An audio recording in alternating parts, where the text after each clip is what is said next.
Hola, buenas noches, ¿cómo están?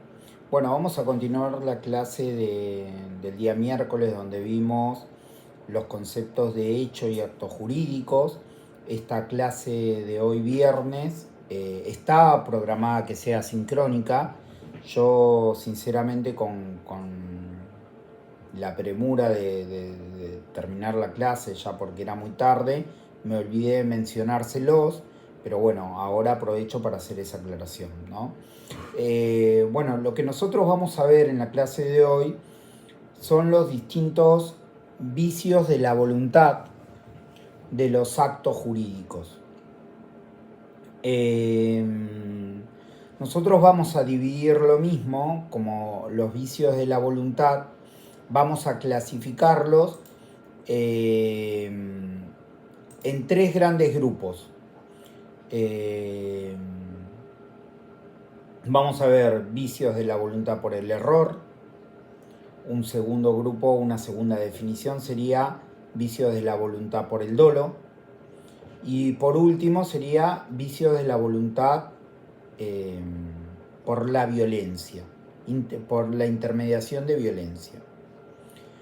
En el caso de el primero y el segundo, que vendría a ser el vicio de la voluntad por el error y por el dolo, es un vicio que apunta directamente a la intención del acto jurídico.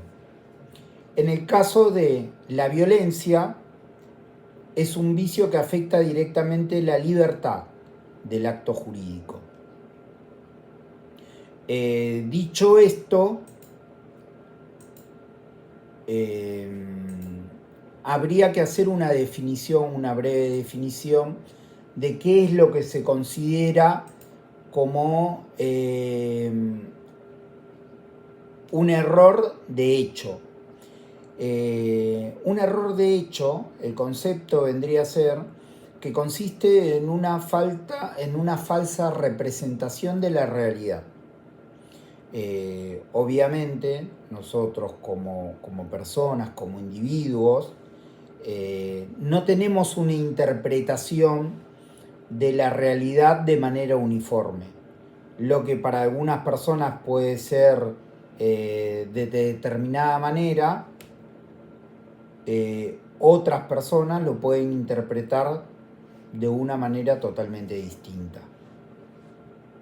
Esta falsa representación de la realidad puede afectar tanto las características del objeto del contrato como la identidad o cualidades de las partes involucradas en el contrato.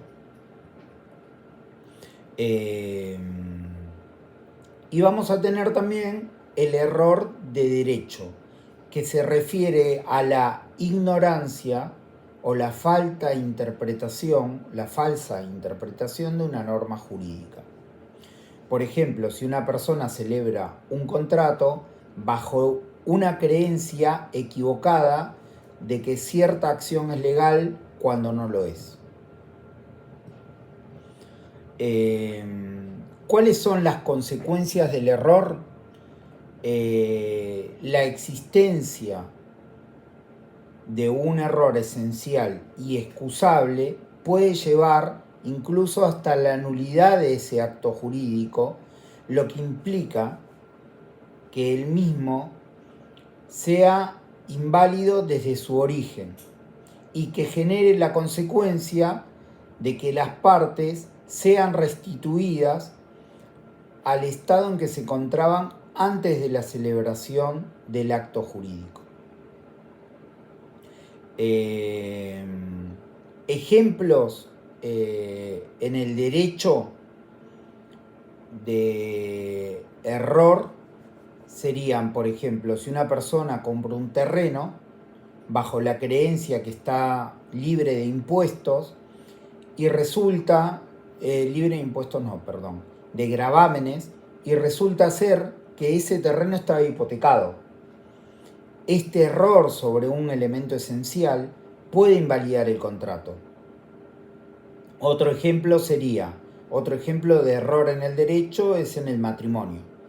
En algunos sistemas jurídicos Si uno de los contrayentes se casa bajo un error sobre la identidad del otro, el matrimonio puede ser anulado directamente.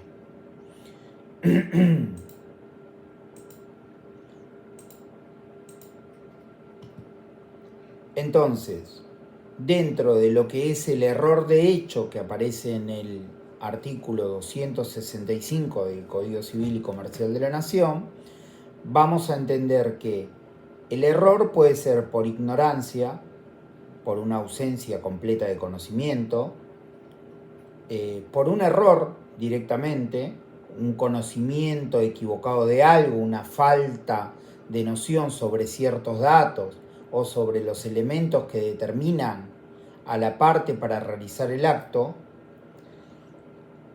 Y es importante recalcar que se entiende por error el falso conocimiento de la realidad de las cosas. Ese es el concepto de error que yo quiero que ustedes tengan en cuenta para el parcial en caso de que les llegue a preguntar sobre este tema. Es el falso conocimiento de la realidad de las cosas.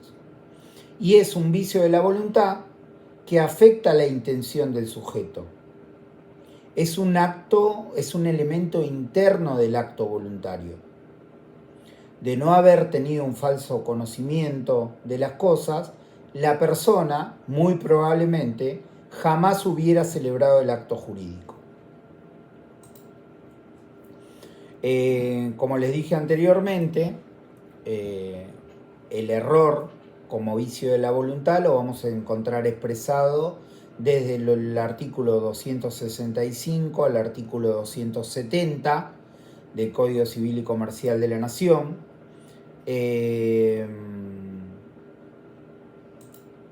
A mí lo que me interesa es que ustedes tengan el concepto de error como vicio de la voluntad, esto que yo les dije sobre la interpretación de la realidad, este concepto que les desarrollé recién.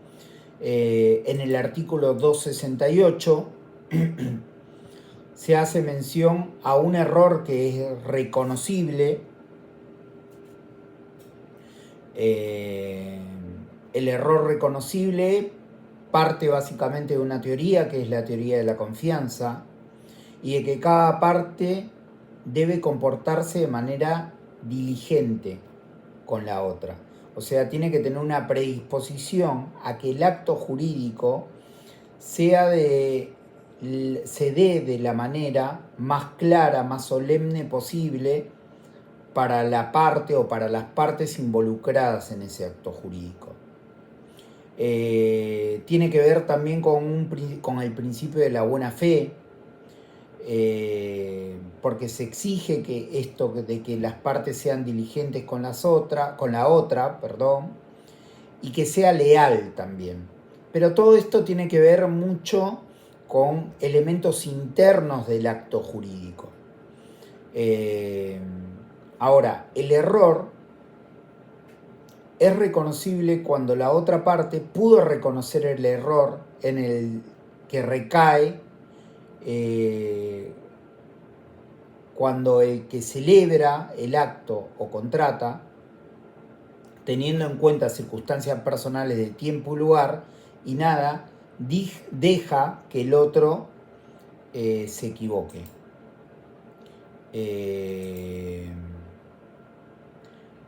¿Cuáles son los efectos inmediatos que produce el error en el acto jurídico? Bueno, siempre se procurará la subsistencia del acto jurídico. Esto es mediante un principio de conservación del acto jurídico. O sea, si se puede subsanar el error, siempre va a haber una intencionalidad de la subsistencia del acto jurídico.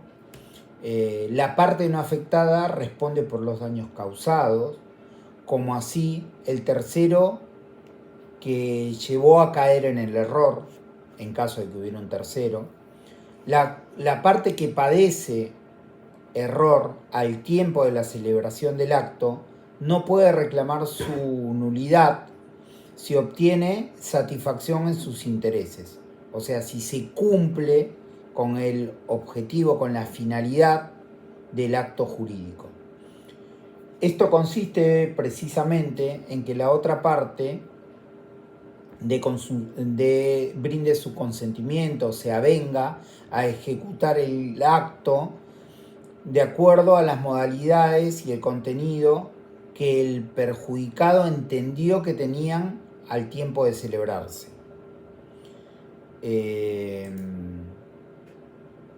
Es un tanto complejo, digamos, poder entender de una manera más llana el concepto del error del vicio en los actos jurídicos.